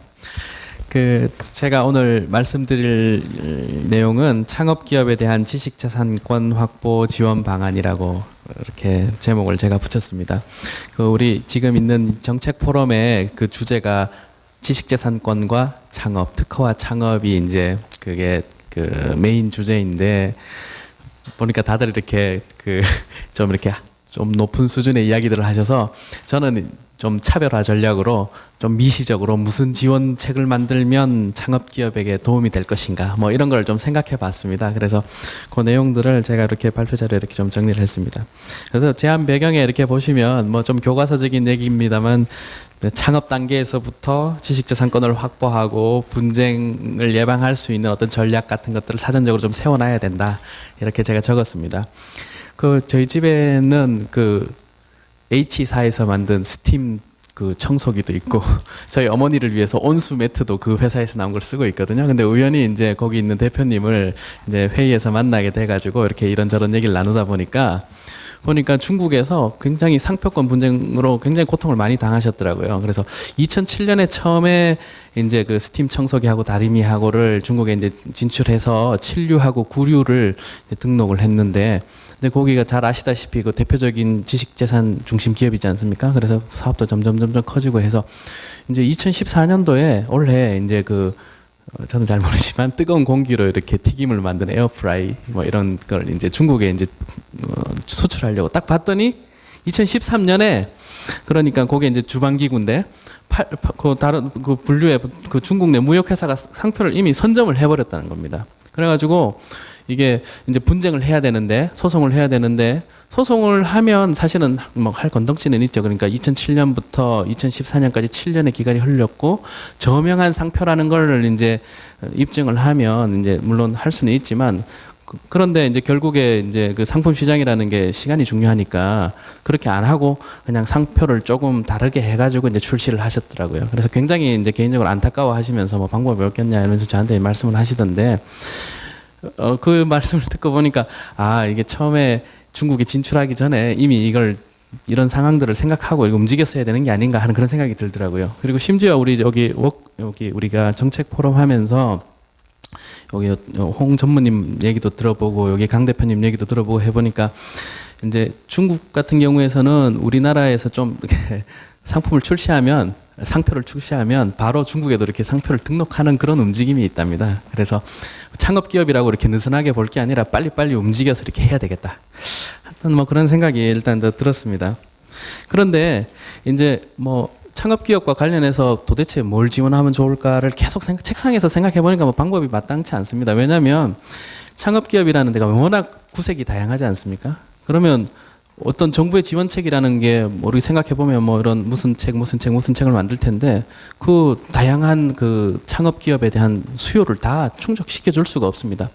그리고 또 보면 그 지식재산 확보 전략 뭐 이런 거는 뭐 말은 거창하지만 실제로 구체적으로 들어가 보면 컨설팅 내용이 이제 대부분인데 컨설팅이라는 게 비용이 굉장히 많이 드는 거거든요. 그래서 창업기업이 도대체 몇 개인데 그 기업들에게 다 일일이 컨설팅을 제공해 준다? 그런 것 자체가 사실은 이를테면 정부가 하기도 힘들고 한다는 것 자체가 좀 무모한 시도인 거죠. 사실 그래서 그게 굉장한 고민거리입니다. 그래서 제약 조건들 이런 게 있고 그리고 이제 저희 이제 특허청 소속 연구원에 있으니까 저희 이제 그 산하 기관들이 발명진흥회나 뭐 지식재산전략원이나 지식재산보호협회나 이런 데서 보면 기업들의 지식재산 확보를 위한 사업들이 많이 있습니다.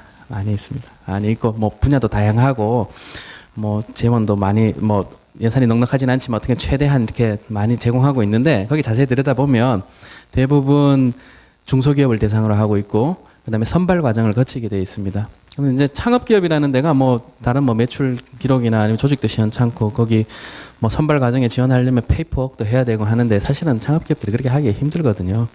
그래서 뭔가 제 드는 생각, 창업 기업에 대한 뭔가 좀 이런 배려가 좀 있어야 되지 않겠나 하는 이런 생각을 들었습니다. 그래서 여기까지가 제 생각한 배경이고, 이제 구체적으로는 돈이 안 들면서 창업 기업에게 뭐 이렇게 좀 도움이 될 만한 게 없을까라고 생각해봤는데, 첫 번째로 드는 생각이 저희 발명, 제가 허락은 안 받았고 그냥 했습니다.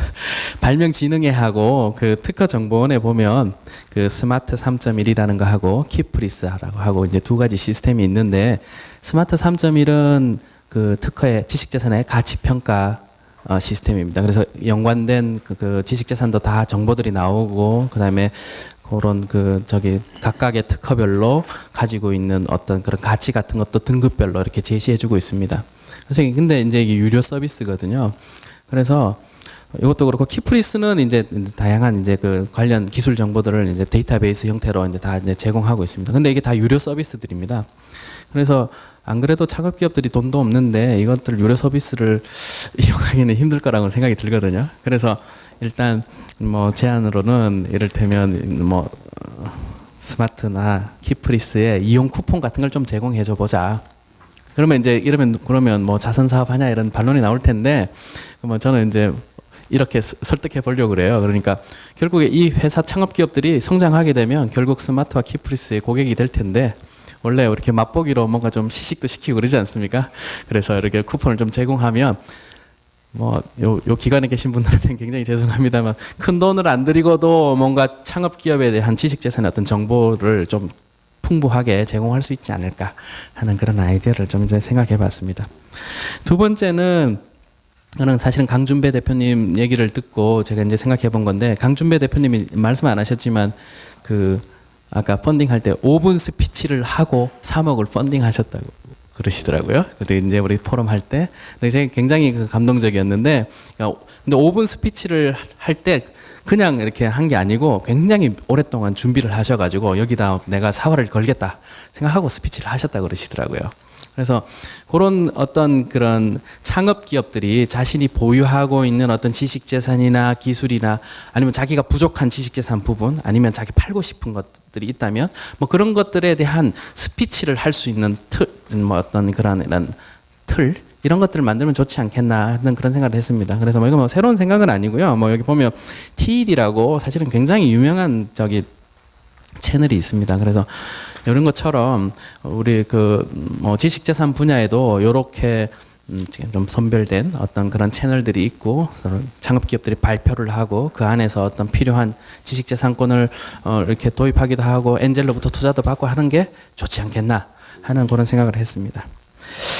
마지막으로 하나는, 이거는 지식재산권 확보를 위한 바우처 제도 도입이라 시범 도입이라고 제가 이렇게 했는데, 이 아이디어는 사실은 산업부 중심으로 작성되어 있는 제5차 기술 이전 사업화 촉진 계획에 보면 중소기업한테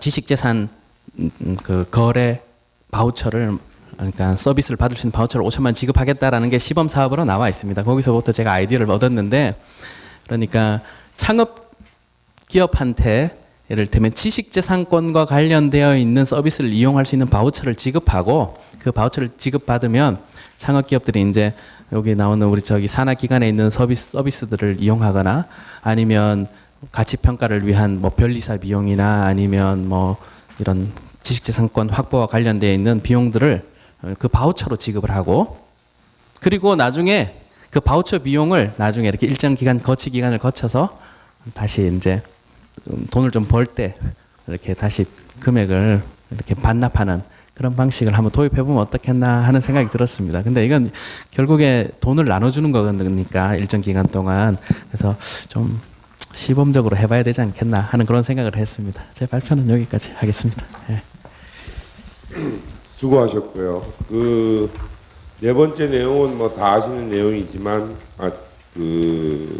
창업 기업들이 지식 재산 관련돼서 좀 자금이 그렇게 많지 않으니까 무료 내지 이제 저가로 자기 지식재산권에 대한 그런 지식 그 내용들을 이제 얻을 수 있게 하는 그런 지원 시스템을 구축하는 게 좋겠다라는 뭐 그런 말씀입니다. 그래서 참 좋은 말씀인 것 같고요. 이제 마지막 5번째로 시간이 약간 지체되긴 했지만 그래도 하시고 싶은 말씀을 10분 이내로 간단히 좀 전무님께서 해주시면 좋겠습니다. 예. 네, 반갑습니다. 저는 이노비즈 협회에서 근무하고 있는 홍창호 전무입니다. 예, 아이고. 그 앞서 이제 말씀하신 분들 내용을 쭉 들어봐 보니까 이제 어떤 부분 굉장히 스페시픽하고 어떤 부분은 이제 우리 중소기업에 여러 가지 이제 재원제도 같은 걸 주셔갖고 상대적으로 고맙게 느끼고 있고 그런 생각이 듭니다. 그러니까 저는 이제 어떻게 보면 그분들을 좀 이렇게 몰아서 드려야 되는 그런 말씀인 것 같은데 우선은 그 이노비즈 기업이라는 걸 잘 모르시는 분들이 있을 것 같아서 잠깐 설명드리고 저거 들어오기 전에 그 참석하신 분들 명단을 보니까 기업인들이 많이 오실 줄 알았는데 기업인들은 거의 안 오셨더라고요. 그리고 주로 이제 특허 쪽에 이제 근무하시는 그 분들이 많으시다 보니까 이노비즈 기업을 잘 모르실 거예요. 이노비즈라는 게 이제 이노비즈 비즈니스 그래갖고 정부에서 주는 인증입니다. 이노비즈 인증. 근데 이제 그냥 중소기업 주는 게 아니고 일단 업력이 3년 이상이 돼야 되고 그 다음에 기술 개발 기능을 갖고 있어야만이 받을 수 있는 그런 인증이죠. 전국에 지금 한 17,000개가 있고 그러다 보니까 이제 연구개발 기능을 갖고 있다 보니까 그 기업의 규모도 일반 중소기업에 비해서 한 3배 이상 되고 매출이나 이익이나 뭐 R&D 투자는 뭐 굉장히 많이 하는 부분이고요. 인력이라든가 모든 부분에서 한 3배 이상의 그 효과를 내고 있는 그런 기업군들입니다. 산재권도 평균 기업당 한 10건 정도를 갖고 있으니까 나름대로 이제 기업의 규모가 중소기업 중에서도 보면 좀 어느 정도 있다고 봐야 되겠죠. 그래서 이런 기업들이 좀 중견기업화되고 좀 커지는 게 이제 우리 저의 역할이기도 하고 그렇습니다. 이거 인허비즈 기업 17,000개가 몰려있는 그것을 우리나라 GDP로 다 따지면은 한 20% 정도 돼요. 이거 굉장히 크죠. 그래서 요거를 더 크게 해야 우리나라 이제 중소기업들이 더 발전하고 나라 발전도 되고 하는 그런 숙제거리를 갖게 되죠. 근데 이제 이러한 인허비즈 기업만 하더라도 갖고 있는 현안은 굉장히 문제가 많습니다. 뭐냐? 그 3년 이상이라고 하지만 라고 했는데 평균 업력을 다 따져놓고 보면 한 14년 정도 돼요. 이거 상당히 그 오래된 기업분들인데 보통 이제 중소기업들이 이제 성장할 때 보면은 1년부터 한 9년까지는 이렇게 이제 성장을 많이 합니다. 물론 많은 기업들이 3년, 5년 많이 없어지기도 하고 그런 부분이 있죠. 데스밸리를 지나서. 그것을 다 이겨내고 난 기업들은 1년부터 한 9년까지 성장을 많이 하는데 9년부터 한 17년, 18년까지 성장이 분체가 됩니다. 둔화가 되고 그 다음부터 18년 이상으로 되면 또 이제 기업들이 커지는 이런 S자 커브를 우리나라 중소기업들이 모습을 갖고 있어요. 그 얘기는 뭐냐면 9년부터 한 17년, 18년 요 장기간 동안에 기업들이 정체를 하고 있다. 지금 현재의 모습이 그런 겁니다. 그럼 정체되어 있는 이유는 뭐냐? 국내 그동안 10년 동안에 물건 팔아먹을 거 다 팔아먹어버리고 그다음에 아이디어도 이제 새롭게 하려는데 좀 고갈이 됐고 막 이런 기업들이 몰려있단 말이죠. 그래서 이런 기업들이 두 가지 고민을 하게 되는데 그 중에 하나가 자 이제 국내에서 많이 했더니 수출 좀 많이 해보자. 그 수출에 대한 고민을 갖게 되고 그 다음에는 뭐냐면 기술이 있다 보니까 이 기술을 이용해서 어떻게 좀 투자 없이 좀 돈을 벌 수 있는 방법이 없느냐. 이런 이제 고민거리를 두 가지를 꼭 갖게 됩니다. 오늘 이제 그 테마 자체는 이제 이 지식재산에 대한 얘기니까 수출보다는 이제 지식재산에 대한 얘기를 여러분들한테 좀 드려야 될 것 같고요.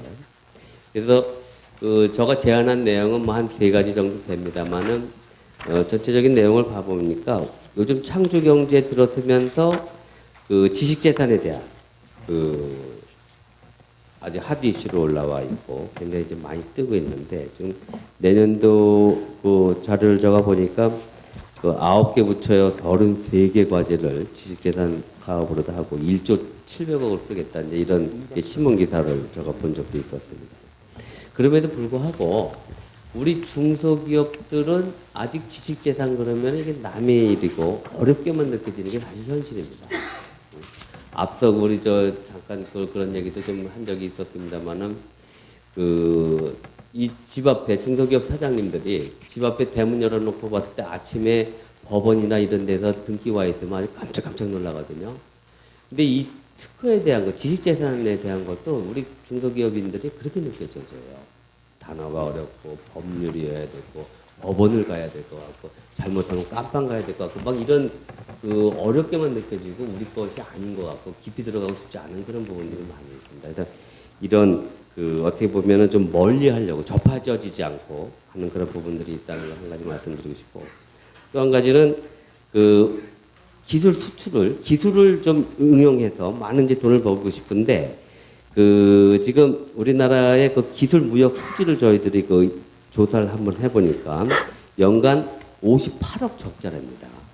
이게 이제 OECD 국가 중에서는 제일 꼴찌고 지금 자료에도 있습니다만은 기술 기업으로다 기술 수출하는 기업들 보면 이스라엘 같은 데는 뭐 107억씩 흑자를 보고 있고 일본이나 독일은 뭐 284억, 84억 이렇게 막 기술만 팔아갖고 돈을 많이 버는 기업들이 많이 있는데 아직 우리는 그거에 대해 인프라도 제대로 없다 이런 두 가지 문제점을 좀 드리고 싶고요. 그래서 제안하고 싶은 얘기는 세 가지입니다. 우선 첫째는 앞서 이제 여러 패널 분들도 같은 얘기를 하셨지만 이제는 기업들한테 지식재산에 대한 붐업을 이제는 확실하게 좀 시켜줘야 된다.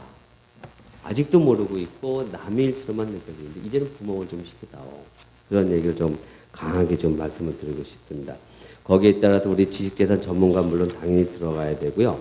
지식재산 교육 많이 받으면 이제 인센티브도 주고 그다음 지식재산이 있으면 공공구매라든가 이런 판로 개척에도 좀 도움이 되고 여기에 대한 인증을 갖고 있으면 그 기업은 남다른 기업으로 봐서 정부나 국가적인 차원, 국민적인 차원에서도 좀 인정을 해주는 그런 사회적 분위기를 좀 만들어가야 되는 거 아니냐. 이런 붐업을 좀 해야 되겠다는 그런 말씀을 좀 드리고 싶어요. 두 번째로다가는 기술 수출에 대한 얘기입니다. 저가 간혹 자주 하는 사례입니다만은 모 사장님이 저한테 오셔갖고 기술 수출을 하기로 했다. 인도네시아에 기술 수출을 하기로 했는데 자기가 5천만 원 받았다 이게. 너무나 자기는 고무적이고 기분이 너무 좋아서 아주 좋은 사례로 우리 협회에서 좀 정의 좀 해주십시오. 그래서 예, 꼭 그러겠습니다.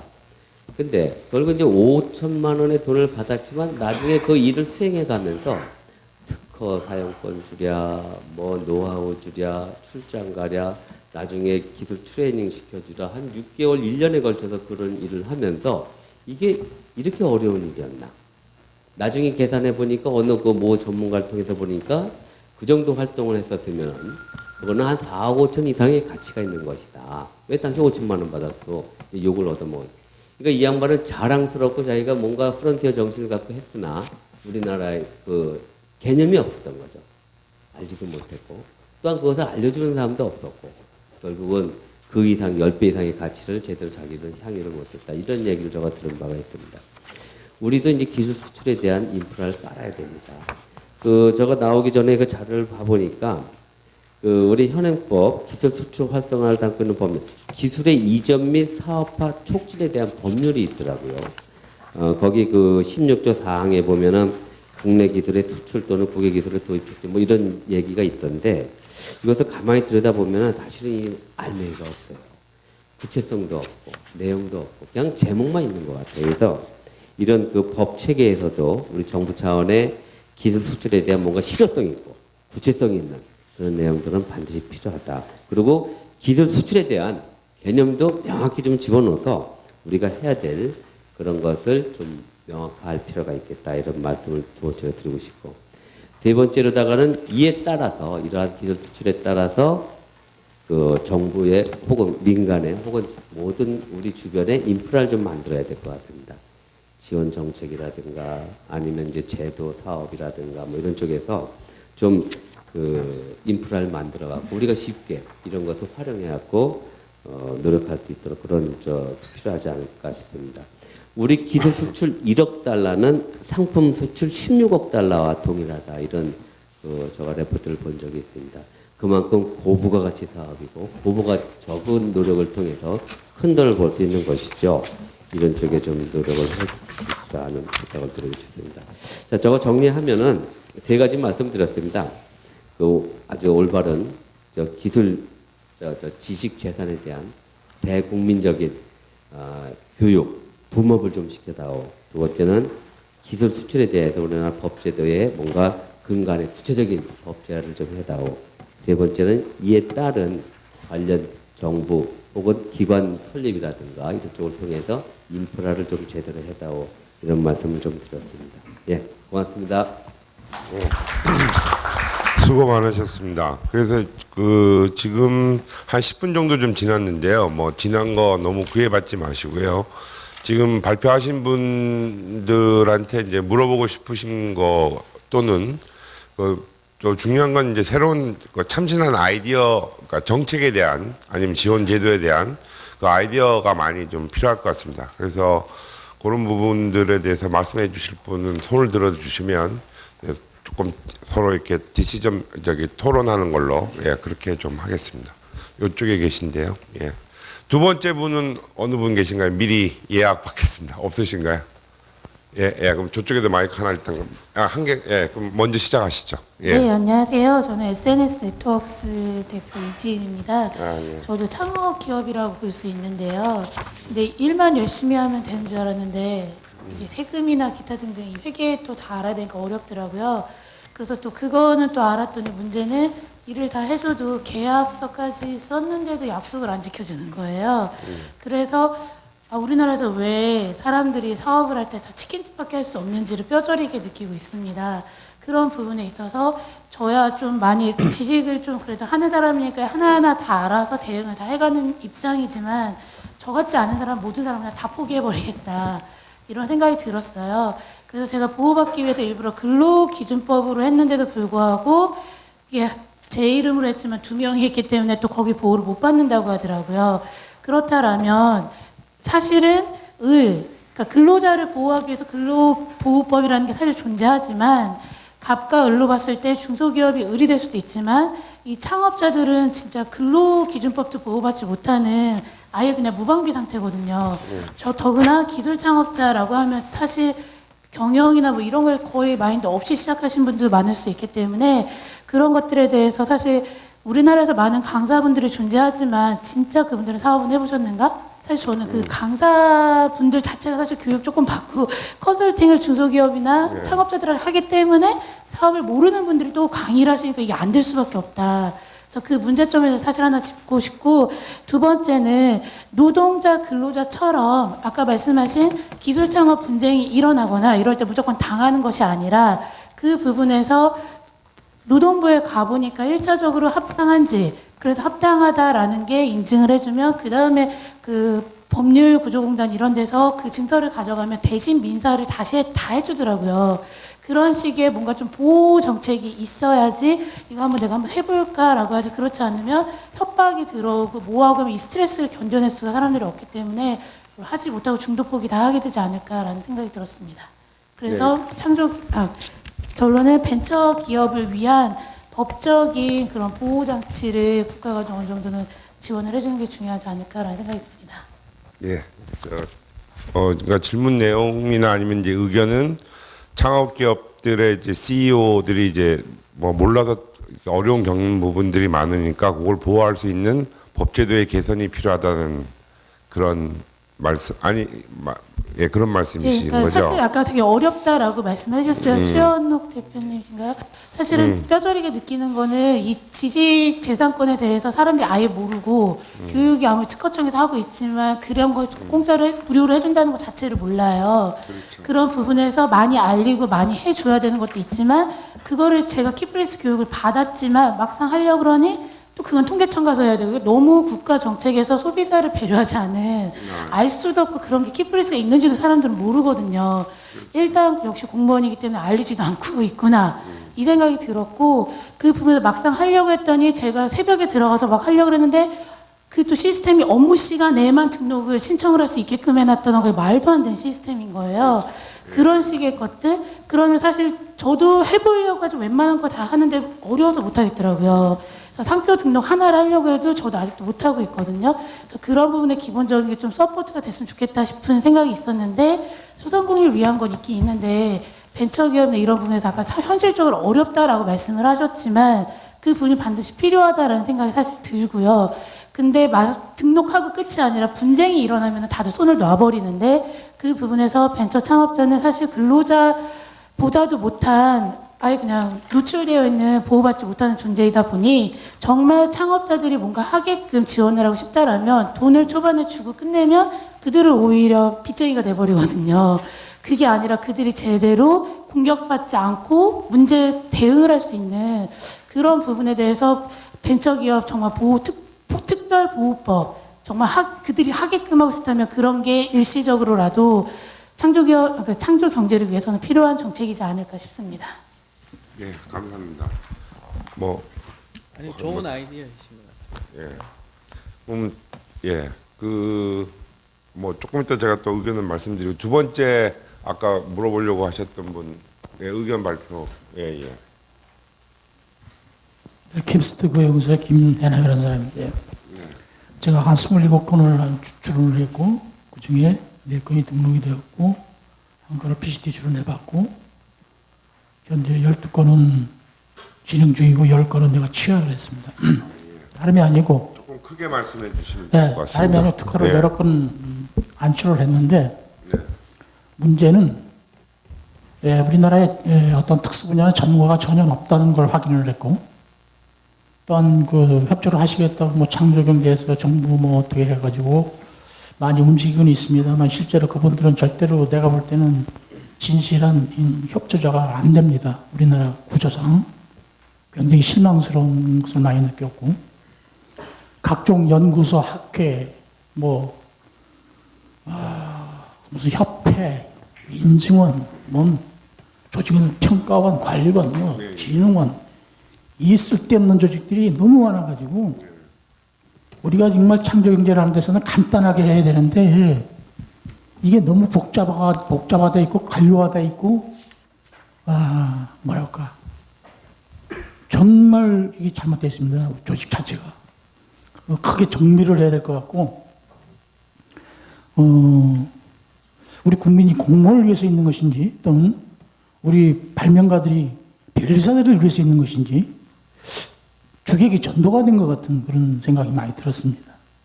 실제로 이 장안을 하게 되는 그 근본 원인은 여러 사람들에게 좋은 혜택을 주고서 일부분의 로열티를 받고자 이렇게 장안을 하는 것인데 우리나라는 거의 그 인프라가 잘못 거꾸로 되어 있는 것 같습니다. 그래서 창안자들이 오히려 바보가 되고 말리는 사람이 더 많아지고 정부 정책하고도 완전히 거꾸로 위에 하시는 분하고는 좀 거꾸로 간 것 같습니다. 또 하나 만일에 이걸 갖다 학회에다가 입증을 하려고 했더니 아시는 분이 한 분도 안 계십니다. 우리나라는.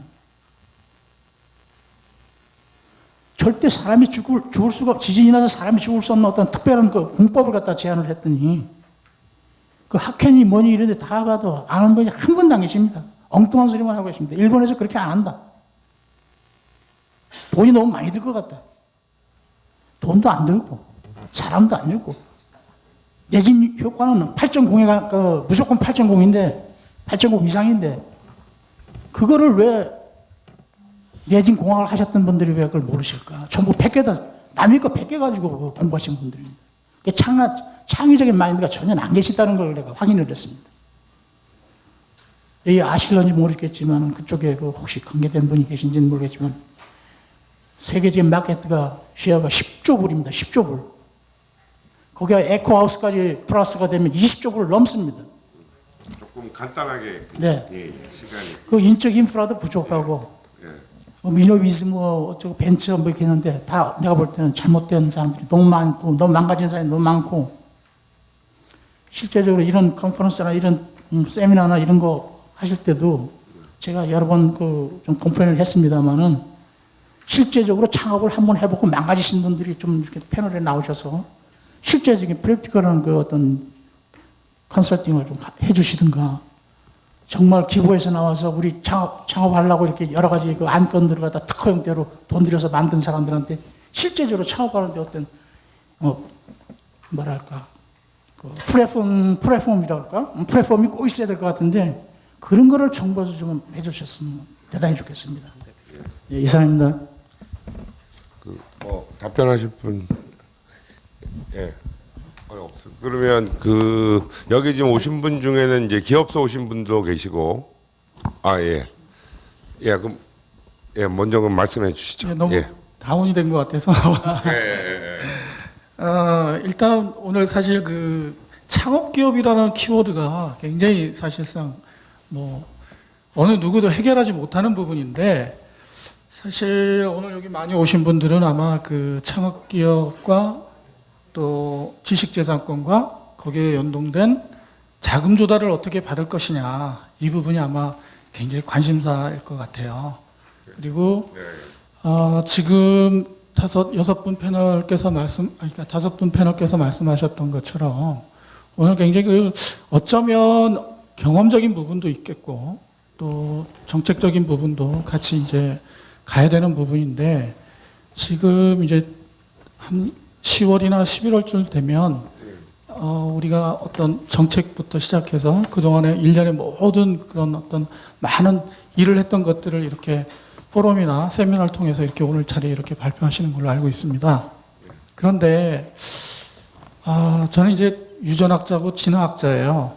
최근에 이제 IP 관련해서 많은 관심을 갖고 일을 하다 보니까 이런 과정의 세미나를 많이 들어요. 근데 결국은 우리가 변화에 적응을 해야 하는 것이 또 인간이고 자연의 모든 생태계인데, 어쩌면 지금 적응을 실질적으로 할 수 있도록 이 지금 정책적으로 이렇게 좀 뭔가를 조성시켜 줘야 되는 것이 가장 중요한 건데, 지금 말씀하시는 부분 중에 지금 아까 류태규 박사님께서 얘기하셨던 서비스라는 부분을 얘기하셨는데 굉장히 어려운 얘기인 것 같아요. 근데 가장 키는 우리 소비자가 만족해야 되는데 소비자가 만족을 못하다 보니까 지금 아까 여러분들께서 그런 말씀들이 오고 가고 하는 것 같아요. 그래서 저는 그럼 지금 류태규 박사님께서 얘기하셨던 그런 부분들이 앞으로 가야 되는 방향으로 저는 그렇게 믿고 있고, 근데 지금 현재 왜 이렇게 우리가 서비스가 이루어지지 않을까라는 부분은, 우리가 부동산은 지금 유형의 자산으로서 활성화가 되고 또 지금 현재 지금 그 가치가 떨어진다 그런다면 활성화가 안 되는 것처럼 그 IP 서비스에 관련된 부분을 뭔가 조금 소비자 입장에서 조금 이렇게 뭔가 만들었으면 하는 바람이 좀 생각이 들어요. 그래서 그런 부분에 대해서 한번 좀 설명을 좀 해주시면, 생각하고 계신 게 있다면. 너무 길었습니다. 죄송합니다. 고맙습니다. 예, 그 마지막에 그 질문하신 IP를 소비자 입장에서 그 마지막 질문을 제가 약간 의미를 놓쳤습니다. 마지막에 말씀하신 게 지금 결국은 가치 창출이라는 부분에 있어서는 실제 부동산이든 IP든 같아요. 근데 지금 부동산 경우에는 가치 창출을 누구나가 인지를 하고 있잖아요. 그래서 소비자가 만족할 수 있다 없다를 소비자가 판단하기 때문에 그런 부분에 있어서 당연히 내가 그 거래가 활성이 될 수가 있는데, 지금 결국은 IP 서비스도 그런 거래를 활성화하기 전 단계잖아요. 그러면 그런 전 단계 과정에서 소비자들이 과연 IP에 대해서 어떻게 이것을, 아까 이제 뭐 우리의 그 거래도 내가 개발하지 않더라도 발굴을 하고 내가 구입을 할 수 있는 그런 것들이 지금 활성화가 돼야만이 모든 것이 자금 조달부터 시작해서 이 IP라는 많은 사람들이 공통 관심사가 될 거 아닙니까? 재산권이라는 부분에 한해서. 그래서 그러면 그런 소비자 만족을 위한 부분에 대한 서비스라는 개념은 소비자 만족이라는 부분이 분명히 들어가야 된다는 얘기죠. 그래서 그런 부분에 대한 어떤 생각을 가지고 지금 얘기를 하신 건지. 예, 그 말씀하시는 그 맥락을 봤을 때 일단은 첫 번째는 그 IP라는 자산이 가치가 많은 사람이 공이 인정하고 인지할 수 있어야 된다. 그래야지 많은 사람들이 거래를 하든 그걸 위해서 좀 더 가치를 내가 제대로 받기 위해서 뭐 서비스를 구매를 하든 뭐 등등 활동이 일어날 텐데 적정한 가치도 모르겠고 그 가치에 대한 그 많은 사람의 인식도 없다. 이런 말씀이신 것 같아요. 그러니까 그게 이제 물론 맞는 말씀이십니다. 뭐 그 집 같은 경우에는 모든 사람이 집 없이 살 수 없기 때문에 모든 사람이 집에 사니까 기본적으로 겪고 있고 느끼고 있고 어떤 위치에 어떤 정도의 평수에 어떤 시설을 갖춘 집이면 뭐 가격이 얼마겠다라는 게 인지가 공유가 되어 있기 때문에 이제 그런 부분은 있는데요. IP라는 부분이 매우 특징적으로 기술과 관련된 거기 때문에 정보가 비대칭적이고 많은 사람이 이해할 수 없는 영역이기도 합니다. 그래서 그런 부분에 대해서 사실은 이제 정보 비대칭성이 너무 많고 인지를 시키려고 해도 전문가가 아니면 인식을 못하는 거기 때문에 본질적으로 집이라는 자산과는 좀 다른 측면이 있어서 활성화의 방안도 조금 다르다라고 생각을 합니다. 예, 그래서 지금 일반 경우에는 주택이라는 부분의 모든 개념이잖아요. 지금 창업 기업은 내가 뭔가를 가져야 된다는 거죠. 그게 지식재산권이라는 거죠. 그 얘기를 하는 거죠. 그래서 이제 지금 정부에서 이제 하고 있는 것이 지금 저는 서비스업을 얘기했지만 정부에서 하고 있는 것이 창업기업이나 기술혁신형 중소기업 매출은 적지만 그래도 좋은 기술을 갖고 있는 기업에 대해서 평가를 해주고 그들이 일할 수 있고 사업할 수 있도록 자금을 지원해주는 그런 정책들을 지금 대대적으로 올 초부터 발표를 해서 쭉 이제 사업을 진행을 하고 있고요.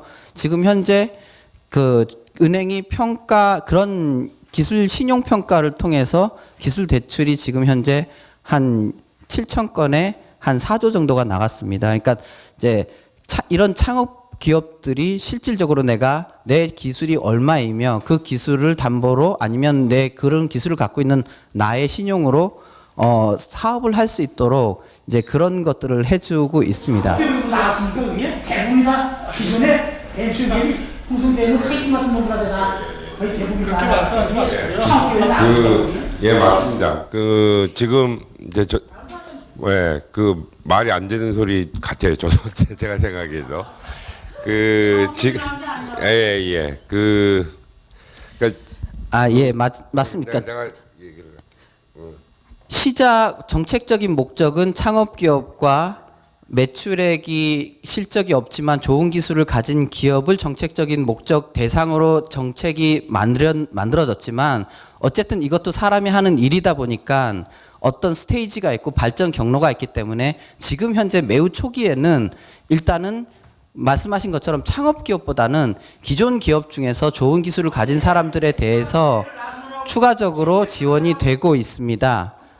그렇기 때문에 지금 현재 조금 정책 목적과는 다르게 진행되는 부분이 있고요. 그런 면에서 지금 뭐 좀 불만스러우시겠지만 조금의 인내를 가지시면 그런 쪽으로 정책 목적상으로 진화가 돼서 대출이 그쪽으로 더 활발히 이루어질 거라고 생각을 하고 있고 그렇게 또 추진을 하고 있습니다. 제 말씀은 이제 결국은 지금 아까 지원 대책이나 이런 것들을 뭐 10년 전이나 15년 전이나 거의 지금 뭐 사실 명칭만 바뀌었지 지원 시스템은 거의 똑같잖아요.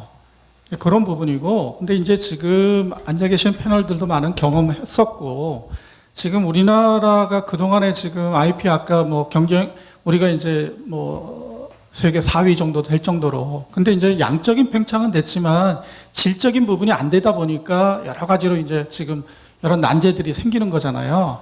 근데 저는 이제 이런 생각을 해봅니다. 그동안에는 우리가 그동안에 창업이라는 부분을 많이 못하다 보니까 지금처럼 사실 그런 여러 가지 지원책이 많았었어요.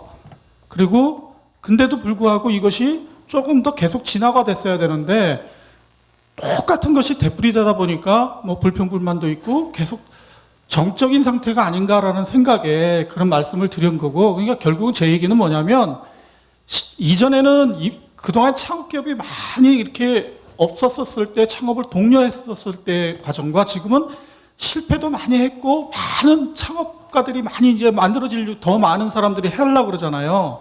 그러면 저는 지금 정책적으로 실패를 권하는 정책이 아니라 실패를 다시는 하지 않도록 하는 정책을 좀 뭔가를 좀 만들었으면 하는 바람으로 이제 서비스라는 부분 개념을 말씀을 드린 거예요. 제가 말이 너무 많아가지고 죄송합니다만은 그 부분이 조금 필요하다고 생각이 들어서 말씀을 드린 겁니다.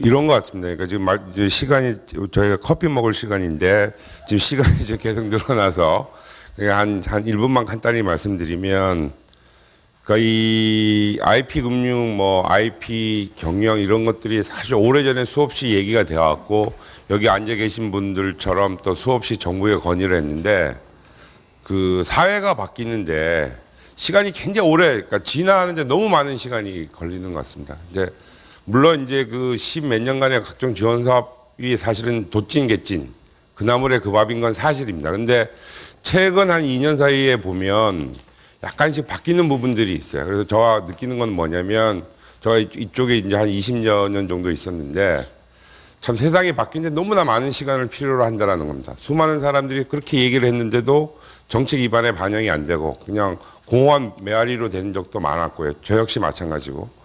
그래서 이제는 좀 포기하고 이제 그걸 이제 자연스럽게 받아들이는 상황인데, 최근 들어와서 이 IP에 관련된 부분들에 대한 평가, 그리고 거기에 그 어떤 자금이 조달되는 방식들, 그리고 창업을 권유하면서 실패가 염려돼서 요새는 가볍게 망하는 법들을 지금 계속 하고 있어요. 그게 이제 린 스타트업이라는 거거든요. 그러니까 그런 개념들, 그러니까 가볍게 망해서 그렇게 치명적으로 당하지 않고 경험을 쌓아서, 그러니까 미국의 경우에 이제 평균 창업 횟수가 2.8회 정도 돼서 구글, 애플, 페이스북들이 막 나오기 시작하는 거거든요. 걔네들이 잘해서 그렇다는 것보다는 제가 느꼈던 건 뭐냐면 수업료를 많이 낸 겁니다. 가볍게 수업료를 내고 이제 내공을 쌓아서 이제 메인 가서 이제 크게 한번 대박을 터뜨리는 그런 시스템으로 갔는데, 저희가 그런 노력들을 하고 있어요. 그러니까 예전에 비해서 그게 바뀌는데 저희 생각만큼 그렇게 세상이 확 바뀌지는 않을 것 같습니다. 그렇게 해서 좀 마무리를 짓고요. 지금부터 지금 3시 3분입니다. 그래서 한 3시 한 23분까지 커피도 드시고 명함을 서로 주고받으십시오. 그래서 사실 저희 나라에서는 명함 주고받는 걸 마치 양아치 내지는 업자들이 하는 것처럼 생각을 하시는데 전혀 그러실 필요 없이 제가 느꼈던 거는 그런 것들입니다. 그래서 자유로운 네트워크를 통해서 어떤 사업의 기회라든가 아니면 아이디어의 공유 이런 게 되면 좋겠습니다. 그래서 3시 23분까지 서로 이렇게 네트워크 시간을 가지시고요. 그리고 가지 마시고 두 번째가 더 중요한 얘기거든요. 좀 재미가 없을 수는 있습니다. 이게 파이낸싱이어서 좀 머리가 복잡한 얘기일 수는 있지만 참석해 주시면 좋겠습니다. 앞 세션에 참석해 주셔서 고맙습니다. 예.